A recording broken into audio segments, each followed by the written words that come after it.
आता बातमी आहे ती बीड शहरातली। बीड शहरामध्ये रस्त्याचं काम हाती घेण्यात आलं होतं, मात्र ते अपेक्षित गतीनं पुढे सरकत नाहीये। या निमित्तानं बीडकर प्रचंड संतापलेत। रस्त्याच्या निर्मितीचं काम अतिशय संथ गतीनं का होतंय असा सवाल ते विचारतायत। छत्रपती शिवाजी महाराज चौक ते बार्शी नाका हा रस्ता अद्यापही अपूर्ण आहे। वाहन चालकांना यामुळे वाहतूक कोंडीचा सामना करावा लागतोय। वाहतूक कोंडी बीडमध्ये एका रस्त्याच्या अपूर्ण असल्यामुळे तयार झाली आहे, हे विशेष।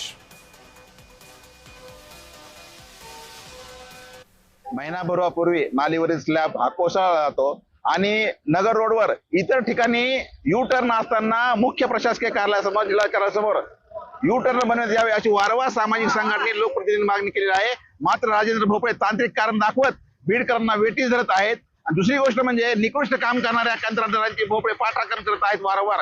त्यामुळे आमची अशी मागणी आहे की बीड शहर वाचवण्यासाठी आणि बीड शहराला वेठीस धरणाऱ्या राजेंद्र भोपळेची बीड जिल्ह्यातून हकालपट्टी करावी, यासाठी आम्ही सगळे सामाजिक कार्यकर्ते जिल्हाधिकारी कार्यालयासमोर निदर्शने करत आहोत। जर ते भोपळेला हटवलं नाही तर भविष्य काळामध्ये आम्ही रस्त्यावर उतरून मोठ्या प्रमाणात तीव्र आंदोलन करू।